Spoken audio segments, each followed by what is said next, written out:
Assalamu alaikum, my dear all shining stars. Welcome back to another video. I hope you all are doing well. So इस video में हम लोगों ने chapter 25 man and his environment के short question answers करने हैं और ये टोटल शॉर्ट क्वेश्चंस 8 हैं। और एक और चैप्टर है एनिमल बिहेवियर, उसके शॉर्ट क्वेश्चंस रहते हैं। सो इंशाल्लाह मेरी पूरी कोशिश है कि मैं 1-2 डेज में एनिमल बिहेवियर के भी शॉर्ट क्वेश्चंस करवा दूँ। क्वेश्चन नंबर 1 है, why biogeochemical cycle is named so.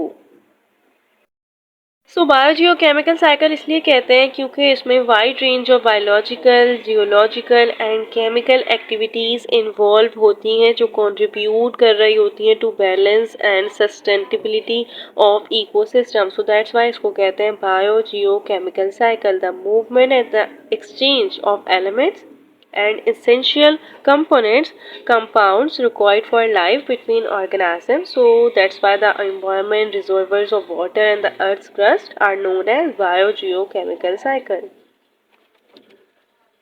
Question number 2 था difference between so nitrification and denitrification हमें बतानी है। हमें पता है नाइट्रिफिकेशन नाइट्रेट से निकला है। The process of conversion of ammonia into nitrates is called nitrification और इसका अपोजिट होता है डीनाइट्रिफिकेशन। और वो प्रोसेस जिसमें नाइट्रेट्स और नाइट्राइट्स कन्वर्ट हो रहा होता है into N2 gas atmospheric nitrogen, इसको हम कह रहे होते हैं डीनाइट्रिफिकेशन। ये प्रोसेस डन होता है bye mostly nitrifying bacteria under aerobic condition. हमें पता है कंडीशन दो होती हैं, एरोबिक और एनारोबिक। एरोबिक वो होती है जिसमें डन हो रहा है in the presence of oxygen, इसको हम कह रहे हैं एरोबिक। और anaerobic without oxygen, without in the absent of oxygen, उसको हम कहते हैं एनारोबिक कंडीशन।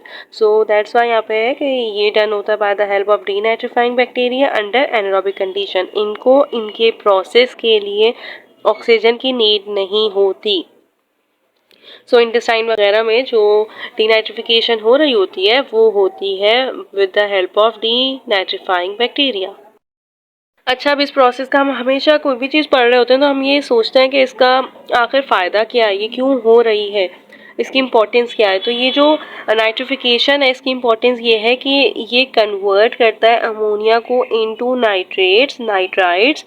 दैट्स वाई, क्योंकि क्या होता है कि प्लांट्स के लिए ये प्लांट्स एब्जॉर्ब नहीं कर सकते हैं अमोनिया को डायरेक्ट, सो एब्जॉर्ब नहीं कर पाते फ्री नाइट्रोजन को from the atmosphere in the presence of course ammonia. So that's Y ये प्रोसेस होता है एंड देन नाइट्रेट्स और नाइट्राइट्स को सॉइल से एब्जॉर्ब कर लिया जाता है। और एग्जाम्पल होती है नाइट्रोबैक्टर बैक्टीरिया, नाइट्रोबैक्टर भी इसको कहते हैं, नाइट्रोबैक्टीरिया भी कहते हैं। ये प्रोसेस की अपनी एप्लीकेशन होती है वेस्ट वाटर ट्रीटमेंट प्लांट में एंड ये बेनिफिशियल होता है फॉर एक्वाटिक लाइफ क्योंकि इसमें हम नाइट्रेट्स, नाइट्राइट्स को एटमॉस्फेरिक नाइट्रोजन में कन्वर्ट कर रहे हैं। 3-3 इनफ होंगे डिफरेंस, बाकी आपकी मर्जी है। क्वेश्चन था how does energy flow between the trophic level. So आपने ये फिगर बनानी है एनर्जी फ्लो इन इकोसिस्टम। इसमें आपने क्या करना है, बस डिकम्पोजर्स को शो करना है, देन प्राइमरी प्रोड्यूसर्स, प्रोड्यूसर भी लिख सकते हैं, then primary consumers of course, secondary consumers and tertiary consumers.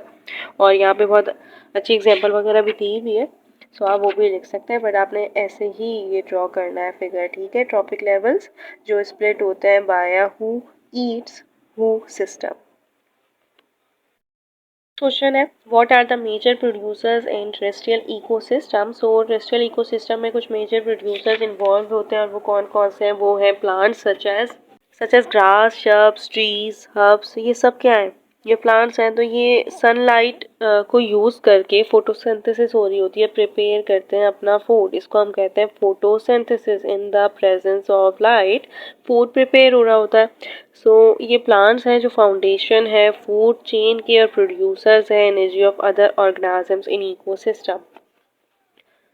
Next question है why should we conserve biodiversity. Biodiversity को कंजर्व कैसे किया जाता है और क्यों किया जाता है। ये इंपॉर्टेंट होता है क्योंकि ये मेंटेन करता है इकोसिस्टम बैलेंस को, जो प्रोवाइड करता है एसेंशियल रिसोर्सेज एंड प्रिजर्व करता है beauty of nature. So that's why इसको कंजर्व करने के लिए ज़रूरत होती है। नेक्स्ट क्वेश्चन है how does ecological succession after community. ये इफ़ेक्ट करती है कम्युनिटी को by change species composition diversity over time. Succession होता है कि किसी भी जगह पे पहले कुछ और चीज़ थी और देन कोई फायर हुआ कुछ भी हुआ और देन वो बिल्कुल चेंज हो गई, अपोजिट हो गई अपने पास से।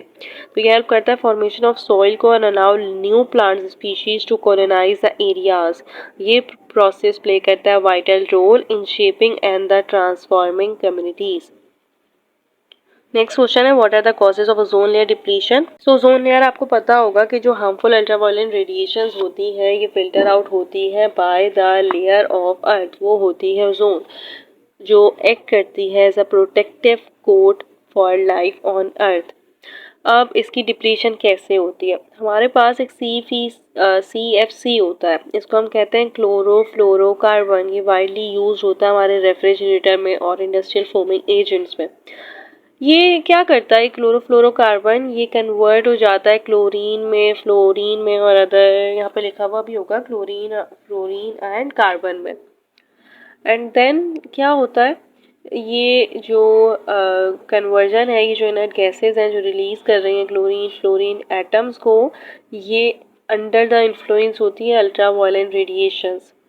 एंड देन हर एटम क्लोरीन का है फ्लोरीन का, ये रिएक्ट करता है with more than 1 lakh molecules of ozone और देन फिर ओजोन की डिप्लीशन हो जाती है। ऑफ कोर्स इफेक्ट क्या पड़ेगा इसका? इफेक्ट ये पड़ेगा कि जो अल्ट्रावायलेट लाइट है वो पेनिट्रेट करना शुरू कर जाएंगी, reaches at the earth surface and then cause करेंगी स्किन कैंसर को। लीथल इफेक्ट्स होना शुरू हो जाएंगे लिविंग ऑर्गेनिजम्स के ऊपर।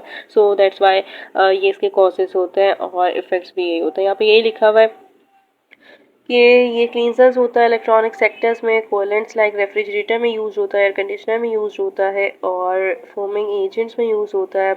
ब्रेक डाउन हो जाता है फ्लोरीन क्लोरीन कार्बन एटम्स में, दैन फिर इंटरेक्ट करता है with more than 1 lakh molecules of ozone and then फिर प्रोड्यूस करता है मॉलिक्यूलर ऑक्सीजन को। ऑफ कोर्स ये इसकी वजह से डिप्लीशन की वजह से पेनिट्रेशन होना शुरू हो जाएगी अल्ट्रावायलेट रेडिएशंस की। नेक्स्ट क्वेश्चन है और ये लास्ट है गैस, यस ये लास्ट है, difference between the renewable and non renewable resources. Of course हमें पता है कि जो रेन्यूएबल रिसोर्सेज होती हैं वो हम यूज़ कर सकते हैं अगेन एंड अगेन, जबकि जो नॉन रेन्यूएबल रिसोर्सेज है वो हम यूज़ नहीं कर सकते अगेन एंड अगेन, उसकी लिमिटेड होता है non renewable resources. Total cost इसकी यहाँ पे लिखी हुई है कि फर्स्ट टोटल कॉस्ट ज़्यादा होगी, जब कोई चीज़ लिमिटेड होती है तो फर्स्ट उसकी कॉस्ट भी ज़्यादा होती है, जबकि जो ना रिन्यूएबल रिसोर्सेज हैं वो टोटल कॉस्ट लो होती है क्योंकि हम हर वक्त यूज़ कर सकते हैं, बार बार यूज़ कर रहे हैं बार बार यूज़ कर रहे हैं, तो चीप होगा वो। ऑफकोर्स ये पॉल्यूशन फ्री होता है ऑफकोर्स जब हम रोज़ ज़िंदगी में यूज़ कर रहे हैं, थ्रू आउट हिज लाइफ चलते ही जा रहा है चलते ही जा रहा है। जैसे वाटर है, जैसे एयर है, फॉरेस्ट है, सॉइल है, वाइल्ड लाइफ है, फिश है, ये सब क्या है, ये ख़त्म नहीं हो रहा है, ये यूज़ हो रहा है अगेन एंड अगेन, हम यूज़ कर रहे हैं, तो टोटल कॉस्ट इसकी लो है, पॉल्यूशन फ्री है।